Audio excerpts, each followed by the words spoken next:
chase the night, wanna dance to the light.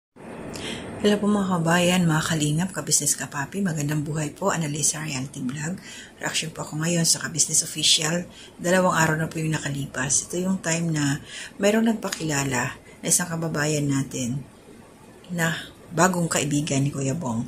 Ito po ay nakausap through video call nila, ayan, si Mrs. Kabisnes.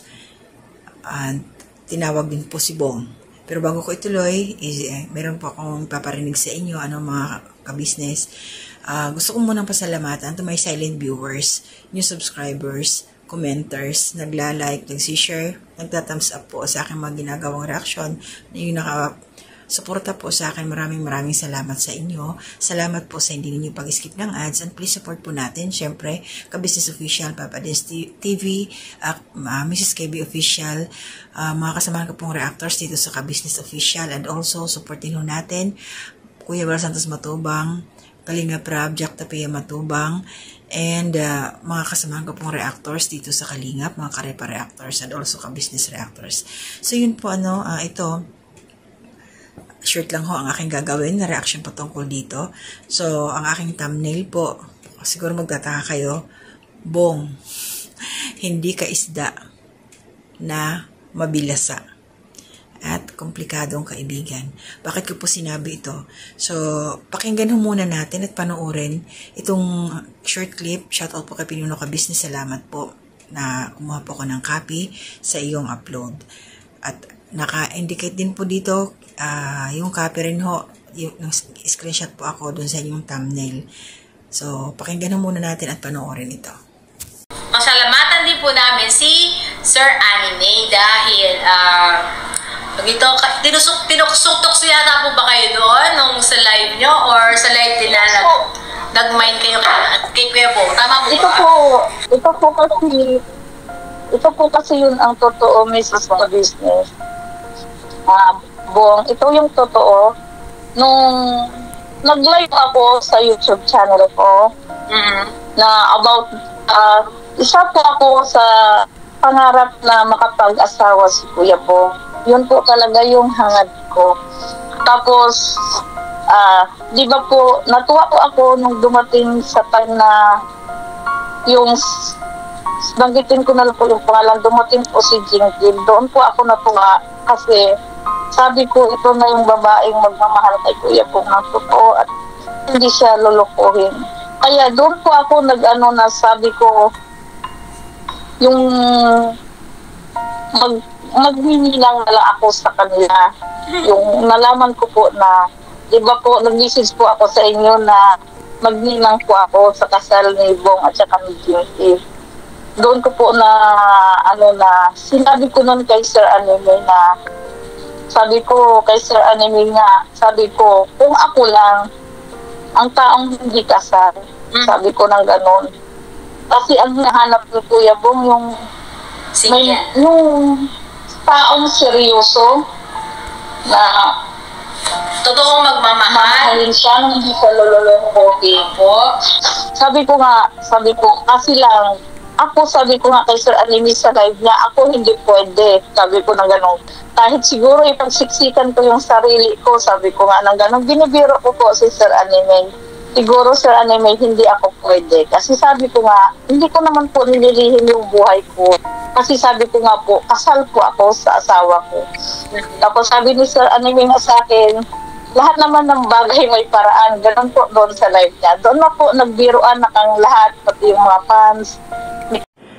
So yun mga kababayan, mga kalingap kabisnes at kapapi, narinig natin yung short clip na aking kinuha doon kay Pinuno Kabisnes. Shoutout po. So bago yun, belated happy birthday pala kay Papa Dins TV. Hindi ako nakasabay, magre-replay na lang po ako doon sa live. At saka pagpasensyahan nyo na medyo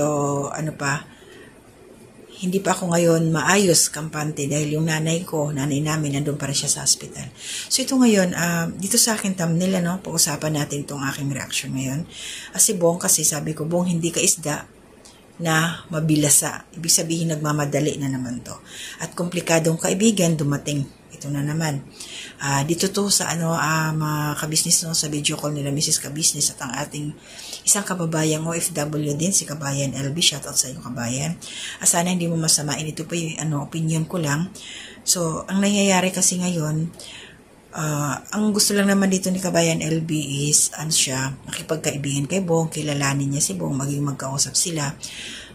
Siyempre, may asawa kasi to siya kasal. Although hiwalay na sila at meron siyang anak. So, kung sakasakaling ganyan, magbibigay siya ng advice kay Bong, kung ano-ano, baka mamaya mahulog yung loob nito. At saka, malinaw po na inireto ito si Kabayan LB nila, aking kasamang reactor, si Anime Reactors TV. Inireto ito siya. Kumbaga, ano ba ang tawag doon? Kasi ito si Kabayan, kung may willing, ayan, tutusin, tinutumbo ko dito, malinaw, ang sinasabi niya rito is kung pwede siya kay Bong. Dahil ang gusto niya, maging masaya si Bong. Parang hindi lang niya tinumbok pero nandun yung point na, yung katapatan, yung totoong magmamahal kay Bong, parang kung hindi lang nga daw siya, wala lang siyang asawa, hindi ganyan yung buhay niya, pwede siya kay Bong. Pero sabi nga ng iba, may paraan nga daw. Ang kabuuan ng video na to, nabanggit dito na may mag-sponsor na nga para doon sa tawag dito, nabanggit ni Mrs. Kabisnes sa annulment. Pero alam naman natin na matagal na proseso yun, hindi basta-basta ganun.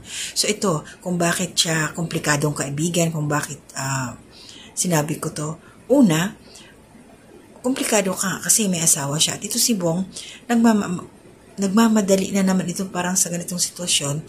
Parang akala mo alam niyo yung nagtitinda ng isda dyan sa kalsada na sige, bilhin mo na to kasi baka mamaya masisira na, mabibilasa na nga. Yung parang yung ganun ba. Kasi magulo ang utak ni Bong. Nandiyan pa si Jinky. Paano si Jinky dito, Mrs. Kabisnes, shout out po. Ito, inirereto na naman si Bong para dito kay Kabayan LB. Wala pa silang, simula po nang bumalik sa inyo si Bong, wala pa naman silang naging usapan, wala pa naman kami napapanood kung ano na yung sitwasyon ng dalawang ito. Tapos ito, may bagong papasok, mas lalo pong magugulo yung utak ni Bong. Sana po ayusin nyo muna, opinion ko lang po ito, ayusin nyo muna yung status ni Jinky at saka ni Bong bago ito, kasi magulo talaga, mas lalo, baka mamaya magbalik na naman si Bong sa kanyang bisyo sa kalsada. Alis na naman. Dahil nga ito, magugulo na naman Mag-iisip siya mayroon siyang bagong kaibigan. Parang sana naman to yung parang naulit na naman yung nakaraan na yun yung ex niya. Parang ganun. Baka umasa na naman si Bong. Ba? Parang sabi ni Bong, sige, pwede na yan. Kasi gusto ko nang mag-asawa. Pero, pasintabi po, Kabayan, 41 years old na po ito siya. So, ang pangarap ni Bong na 2 anak, hindi natin alam kung maibibigay pa. At saka, alam naman natin, mga kabisnes na ayaw din nila pinuno na may magsasama ng hindi kasal. Paano ito? Ilang years bago yung annulment, di ba? Pero, nag-advance thinking tayo. Kaya lang, syempre, mahirap kasi na baka mamaya, umasa nga na naman si Bong. Masaktan na naman si Bong. Kaya komplikado itong bagong kaibigan niya ngayon. Yun nga, sabi nga niya, nung dumating si Jinky, willing siya maging ninang. Parang sa totoong buhay, di ba nangyayari yun, yung si Kumare, yung ninang. Yung mga ganun. Ay, ambot.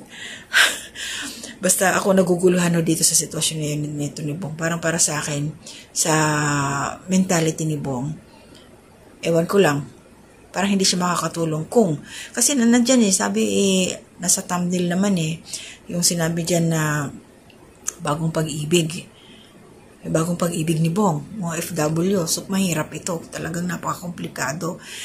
Yung isip ni Bong hindi ganoon kalalim umunawa ba? So pag-pray natin kung ano mangyayari. Ay nako, honestly, yung para sa akin, magulo ito. So, kailangan ayusin muna. Nandyan pa si Bong sa sitwasyon na magulo ang utak. Magulo pa siya kay Jinky. Wala pa silang, hindi natin alam kung ano nila. Tas ngayon, ito papasukan pa ng isang komplikadong tao. Komplikado ang buhay. Wala na talaga. So, kailangan one at a time, step by step, yung process. clear nyo muna si Jinky kung ano talaga. Yun ang nararapat. At pag na-clear na si Jinky, i-clear muna din itong ating kababayan dahil sa legal, meron siyang hindi siya pwedeng makasal. So, yun lang po yung akin mga kabisnes. Maraming salamat po. Shoutout po sa inyong lahat. Lahat po na nakasuporta sa akin. Pasensya na po kayo, medyo may pagkalutang pa ko. Ngayon, gaya ng sabi ko, yung nanay ko po, nasa hospital pa rin yung nanay namin. So, hanggang dito na muna. See you again sa aking susunod pang mga gagawing mga reaksyon. Pasensya na po kayo, medyo may kalungkutan. Ingat po tayong lahat. To God be the glory.